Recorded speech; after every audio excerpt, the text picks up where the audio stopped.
Good morning, everyone. Okay, so I got to tell you, I am so excited to be here today. As you know, I was here day one. I had the honor of opening up this conference, and then we had our cabinet secretaries here to talk to you about all the amazing things that we are trying to do in partnership with all of you in state government to increase employment opportunities for those with disabilities. And so when I got in today, I was walking around talking, meeting people, and I heard some amazing stories about all the things that have been happening over the last 2 days. I also had the opportunity to meet some amazing people again, and I just thank you all so much for having me as part of this event, because it's just incredible. As Devin said, I'm Bev Macrith, and I'm the Secretary of the Department of Public Welfare. And our department is focused on improving the lives of Pennsylvanians. Today, I am honored and actually very excited to have the opportunity to introduce our next guest. He said, keep it short and just say, and here's Tom. But I'm not going to do that, because this man, I could probably go on for days. I won't do that either. But I do have to have some introduction. And I'm really going to start with just a quick story. The first time I met Governor Tom Ridge was when he was running for governor. And he would never remember this, but I will never forget this. Governor, you came to York, PA to speak, and I happened to be at one of the front tables, like right there when you were up here, and I got to tell you, I was mesmerized by every word that you as a candidate for governor spoke. I could tell how deeply you cared about Pennsylvania and the passion that you had to improve the quality of life for all of us. This is the way it's supposed to work. When you have somebody that gets up and can share your vision like you did that day, I've been out there talking about you since then. And then a couple years later after the election, I was given the honor of serving as the Deputy Director of the Governor's Community Partnership for Safe Children. I worked directly with the First Lady, Mrs. Ridge, who was an inspiration to me every day during those amazing years. The work I did back then gave me the tools that I needed to then go on to serve as a state representative and now as the secretary of the largest human service agency in the country. Tom, thank you. Thank you. Tom Ridge, as all of you know, is the former governor of our great state. But another very important role Governor Ridge holds is as chairman of the National Organization on Disabilities Board of Directors. It's in this role that Governor Ridge made this video that I feel explains the exact sentiments of this amazing summit.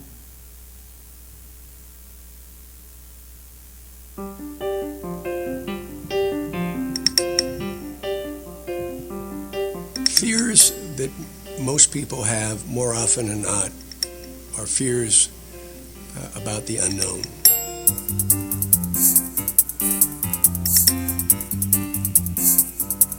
I think there's a lot of stereotypes and fears associated with people with disabilities, like how do I act around them? How will they react to me?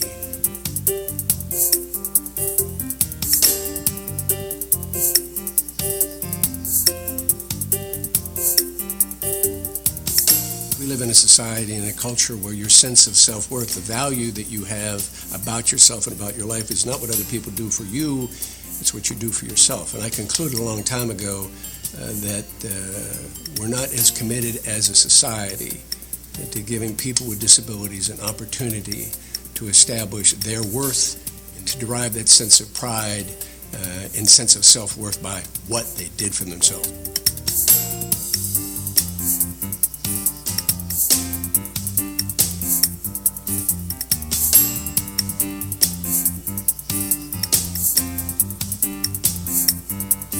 was at a meeting the other day, and a group of people were talking about the diversity in the workplace. And there were, I think, 8 categories. And they were doing the right thing. It was ethnic, it was racial, it was gender. I mean, there's a long list.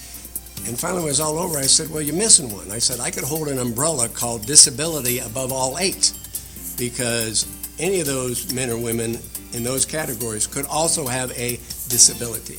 So it's about time that when we think in terms of diversity, we think of people with disabilities as well. We're getting there. We're making a great deal of progress. Still more work needs to be done. We're going to demonstrate to the whole world the value of having people with disabilities.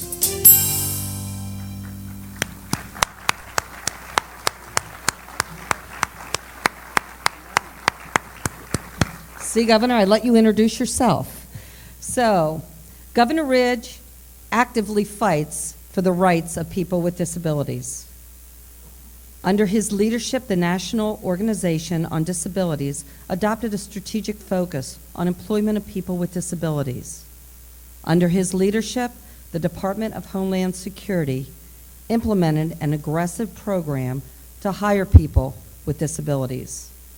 And last, but most certainly not least, he served as an infantry staff sergeant in Vietnam, where he earned a Bronze Star for valor.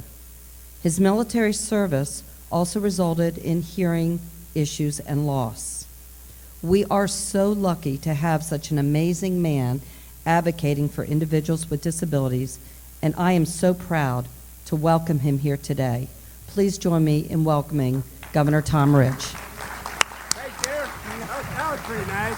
Thanks a lot. Thanks a lot. Thank you. Thanks a lot.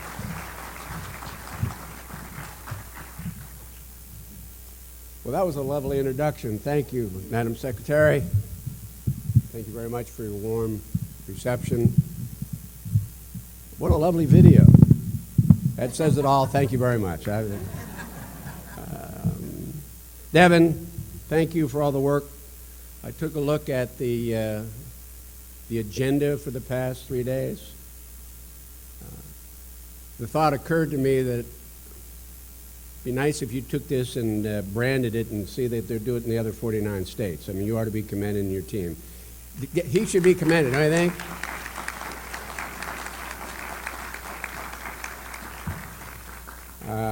I'd be remiss if I didn't recognize a longtime friend of mine and great advocate for disability, Steve Sorovic. Steve and I go back a long, long time. But about a long time. Madam Secretary, thank you so much for those kind words. You know, for the longest time, I have been publicly and privately advocating, I don't want to change that. We want to change the name of the Department of Public Welfare, the Department of Health and Human Services, and hopefully we'll get it done in the next week or two, huh?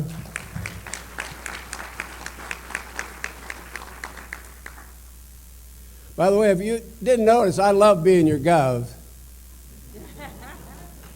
I love being your gov.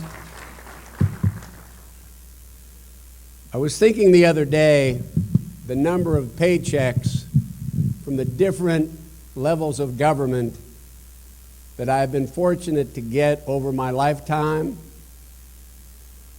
I think I got 7, which is good news in one way, but somebody could take a look at my resume and say, he can't hold a job. I started as a public employee, actually collecting garbage at a state park, but I was just, I say the maintenance crew up in Erie. In the military, and then ended up in the cabinet secretary, the whole bunch of jobs in between. I loved every one of them. Got to meet people, interact with people. You'll learn a little bit about yourself, but you certainly learn a lot more about the world around you and those who occupy it with you. So I've been very blessed in my life of public service. Very, very blessed. And I finally retired from public service many years ago, and I remember walking to the car. It was about midnight. I wanted to make sure nothing happened on my watch. I think I actually ran to my car. And the head of the Secret Service detail said, Mr. Secretary, it's been a pleasure serving you. Good night and good luck. I understood the good night part. I didn't know why he thought I needed luck. The revelation came the next morning. When I was governor, the state police provided my transportation. When I was Secretary of Homeland Security or Assistant to the President for Homeland Security in the White House, I had Secret Service protection and cars and transportation. I got up that morning. I'm now a private citizen for the first time in a long, long time. I'm anxious to get out the door. I'm going to go walk through a mall with a cup of coffee in my hand. I'm just going to be like John Cube, citizen, and I have no car. My wife has a car. She's out of the house. My kids are going to high school. They've got the other car. I'm ready to go. So that afternoon, my kids came home, and I said to my son, Tommy, can Dad borrow the car? He kind of gave me the look, like, you want to borrow my car? He said, son, Dad's leasing the bloody thing. Let me have the keys. He's a good boy. He's a good young man. He flipped me the keys. He said, but Dad, I said, now be respectful, you're your dad. He said, but Dad, two things. Flip me the keys. I said, what is that, son? He said, watch where you park it. And don't forget to fill it up with gas before you bring it home. You probably heard that before. So one thing I've done throughout the privileged life I've had in public service and even to today is a strong commitment, personal, people with disabilities. One of my best friends in second and third grade had polio.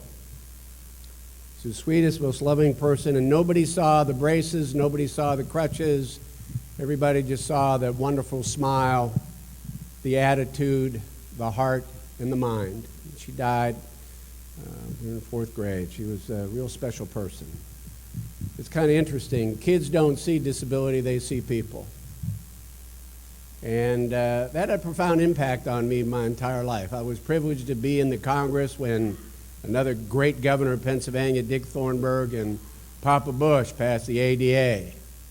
Was proud to vote for it.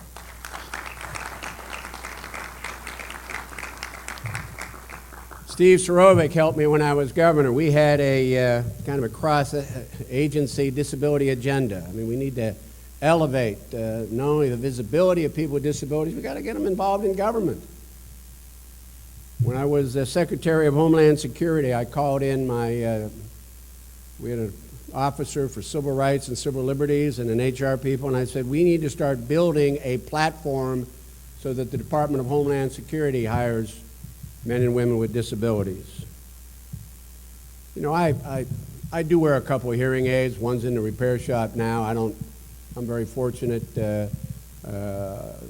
I simply speak to that experience, is that the technology in today's world gives people with disabilities and many different kinds of disabilities opportunities that they didn't have before because of technology. And the integration of technology and people with disabilities gives them more and more opportunities. And when I took over to chair the Board of Trustees of the National Organization on Disability, we decided we were going to focus on employment. We had 5 or 6 different programs that we were promoting at the time, but I said at the end of the day, if you got 5 or 6 priorities, as well-meaning as they are, you really don't have one basic priority. So I said, let's do it respectfully, let's work on it, but let's take our mission and let's focus on employment. We need to create employment opportunities for the nation's largest minority group. It was very interesting. I love the video. I can't remember when it was shot. I thank whoever put it together, but the story is accurate. I was at a meeting with this very talented group of people, and they were very proudly asserting that they had all these different groups in this major corporation, all of them. And I said, this is great. You're missing one.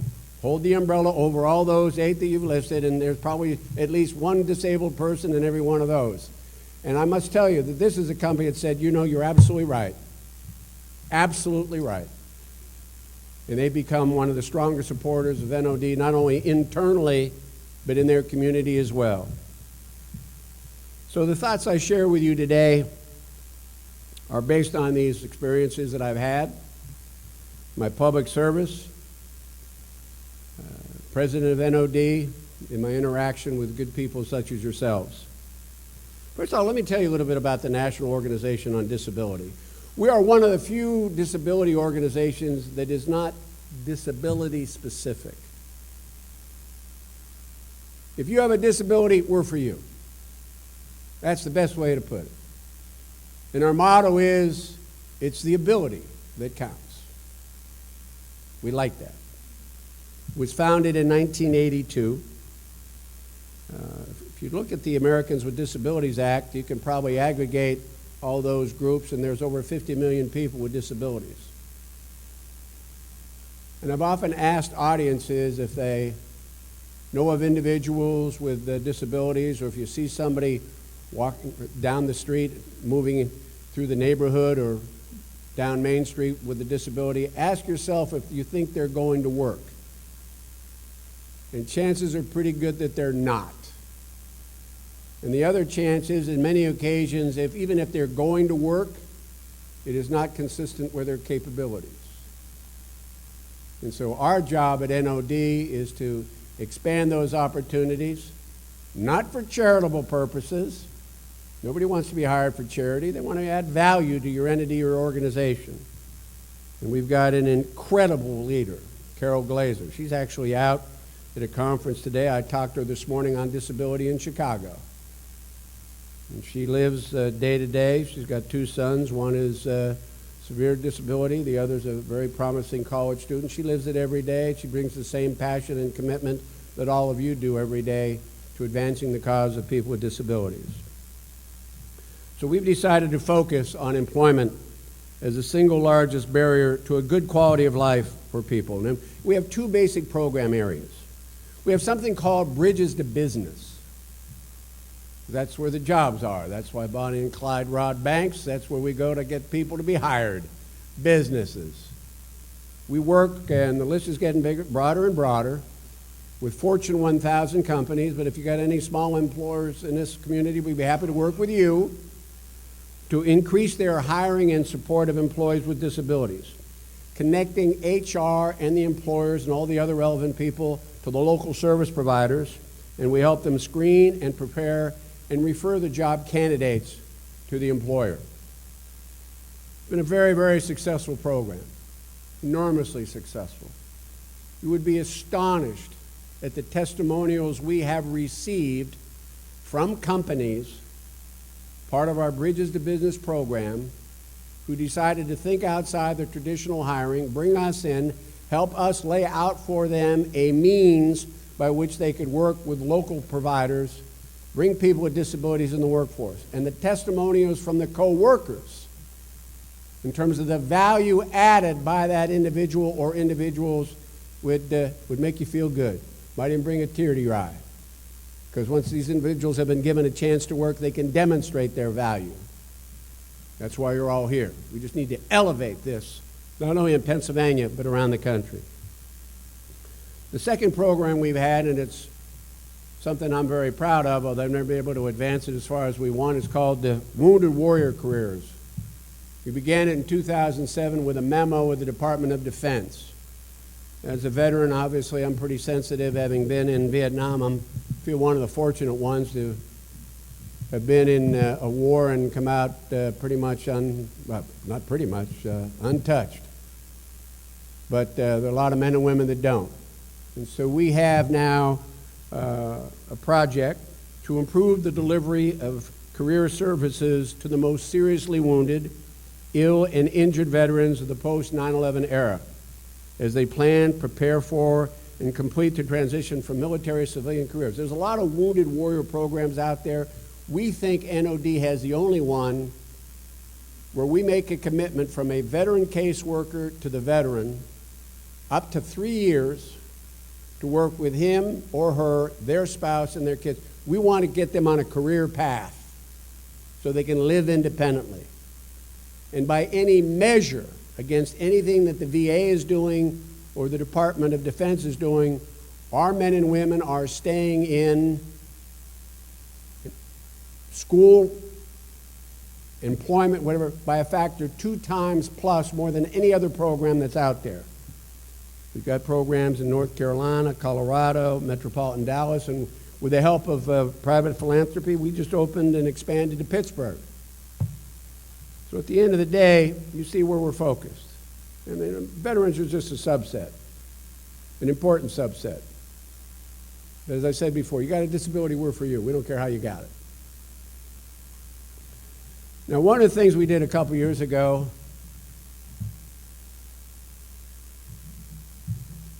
hi. Thank you, thank you.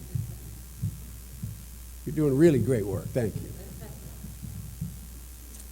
As a Republican, and as a former governor, as a Republican former governor, I never particularly appreciated the federal government telling me as a state governor what to do. I never particularly cared for unfunded mandates. In other words, tell the gov he's got to do something. I mean, if you can tell me to do something, pay for it. Other than that, let me do it my own way. But we had an opportunity at NOD, and I talked with Carol Glazer, our inspirational president, and I said to her, you know, we ought to take advantage of this opportunity. When we became aware that the Department of Labor was going to change Section 503 of the Rehabilitation Act. And so we actually worked with them. They came up with a new regulation that's promulgated last year. It basically says to any company doing business with the federal government to set a goal to ensure down the road that a minimum of 7% of your workforce are people with disabilities.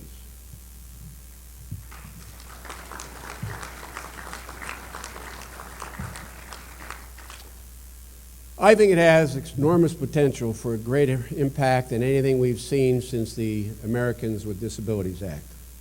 And I must tell you, as reluctant as I am as a matter of philosophy, I was eager to work on this regulation for a couple reasons. Elevate the issue within the federal government, elevate the issue within the business community, and demonstrate that people with disabilities add great value to the workplace. You know, ladies and gentlemen, even after the passage of the Civil Rights Act of 1964, it took affirmative action in the 70s to effect measurable change in employment for women and racial minorities. So they had the Civil Rights Act, and you can applaud, but you have the Civil Rights Act, but you still needed a follow-on piece of legislation to get people hired. And similarly, I must tell you, we looked at the ADA. It accomplished a great deal. But in spite of its goals and its intentions, the highest level of rate of unemployment in America are people with disabilities. And so when we saw the opportunity to effect change with the 503 rule, we embraced it. And I think it has the great potential to narrow the persistent employment gap for people with disabilities. So not only we supported it, I plead guilty, we advocated for it. And I'll give the Department of Labor credit and Pat Show credit. We said to her, she brought this, and the regulations were going to be this bureaucratic mess. We said, no. If we're interested in getting people hired, you got to make the burden on the business a lot easier. So we sat her down with a group of business people, and they basically wrote the regs so that it's really easy for business to buy into. I didn't want somebody saying, here comes government, all this paperwork. Trust me, we made it real easy for people to reach that goal. And if companies embrace this historic opportunity, not only will tens of thousands more people with disabilities soon have a job, employers will reap the benefits of a more diverse, resilient, and creative workforce. I know I'm preaching to the choir. If you want to say amen, Gov, that's okay. But that's all right. But we know people with disabilities add value to a business, both in terms of product and service innovation. I tell you what, I listen to these testimonials. People with disabilities have unique perspectives, contribute to innovation by being part of a larger team. Actually, we've had, again, in the workplace, other workers say that they were even more motivated to be working with somebody with disability when they saw how hard they worked.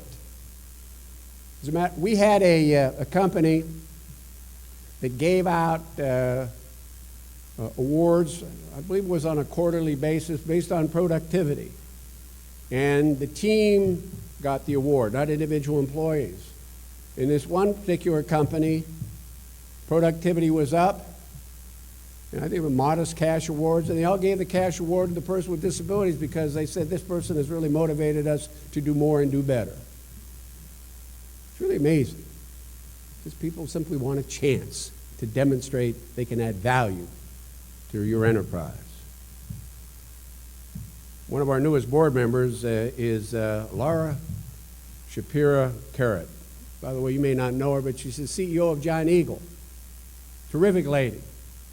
And we've been talking to her for quite some time and finally convinced her to join the board of NOD. I'm in the process of trying to build a bigger board. But you know what? She was headquartered in Pennsylvania. I think she knew my name, so she took the call. But at Giant Eagle, she's had a very positive experience in embracing people with disabilities in their workforce. So it was an easy sell. We said, we want to take what you're doing at Giant Eagle and we want to do it across the country. However, despite the clear business case for employing people with disabilities, according to the last Harris Survey of Americans with Disabilities, the employment gap between people with and without has not changed appreciably since Harris started taking that poll back in 1986, 4 years before ADA. People with disabilities continue to be unemployed at a rate more than twice that of people without, despite the fact that intervening decades have brought technological advances allowing even more people with disabilities to succeed in the workplace. But I must tell you, there's some good signs here. The same poll revealed some cause for optimism, with a gap in educational achievement between people with and without disabilities is narrowing considerably. This is likely a function of a new generation of young people benefiting from the special education system created by the Individuals with Disabilities Education Act of 1974, where education goes, employment will follow. And we see that education gap narrowing.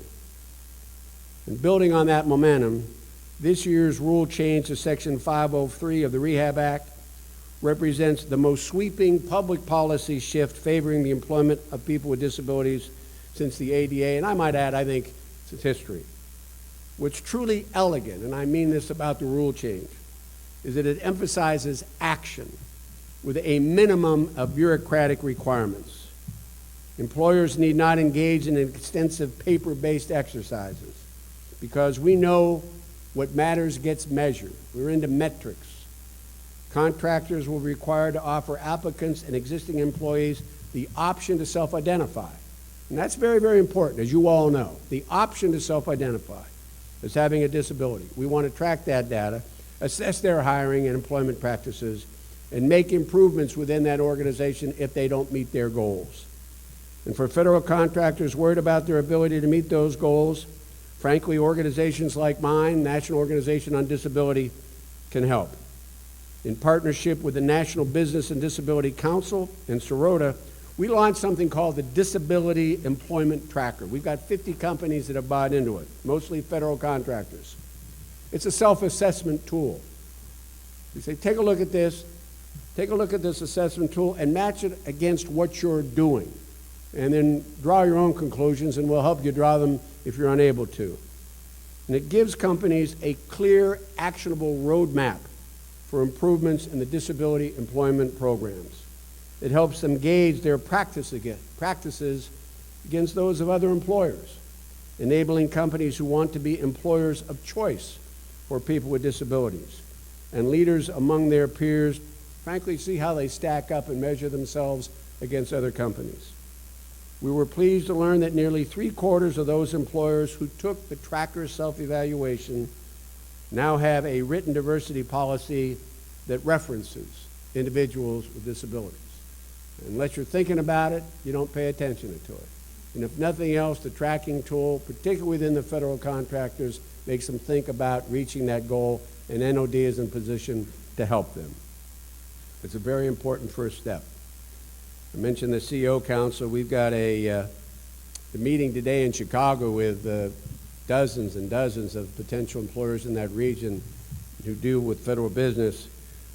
Tell them that not just to meet the rules, but getting beyond compliance. I mean, it's not just being compliant with the 7%, it's just broadening the scope of their vision. They need peripheral vision to understand the opportunities they're missing by ignoring the ability of people with disabilities in the workplace.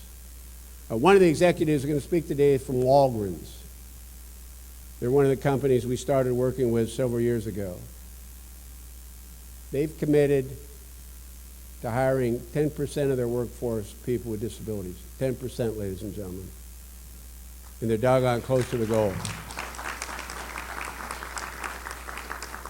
So it's the model, and it's amazing, and we see a lot of momentum building. And we have an former executive from Walgreens that's going to speak to the other employers.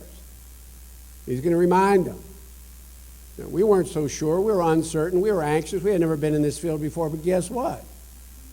It works, and they work, and they add value.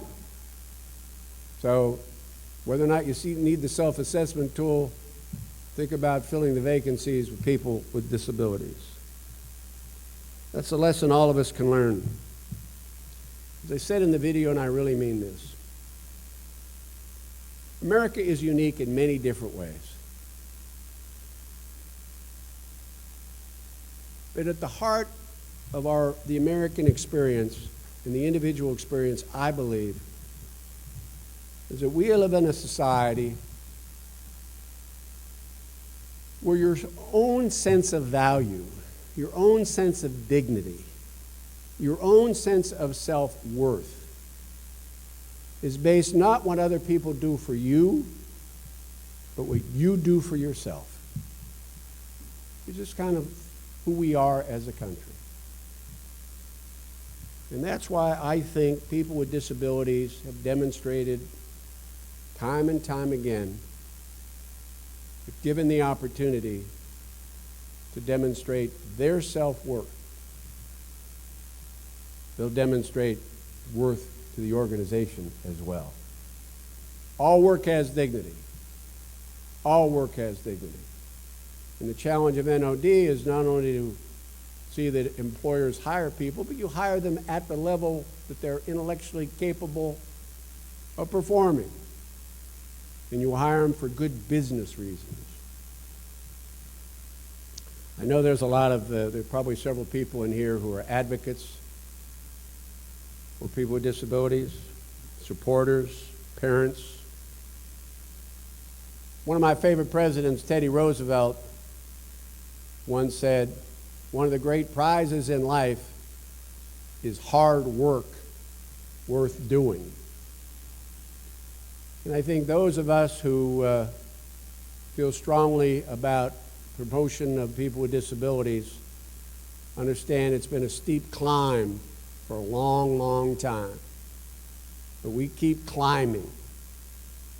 The regs around 503 give us a chance, I think, maybe to climb a little bit faster. It's hard work, but I thank all of you for taking it on, because it's certainly hard work worth doing. And I thank you for answering the call. And to all the employees, it's your applause. And to all those employers in the room today, and I'm sorry I didn't get a chance, apparently I had a couple dozen here tomorrow, I just remind everybody, it's the ability that counts. God bless you, and Great to have the opportunity to spend some time with you. Thanks.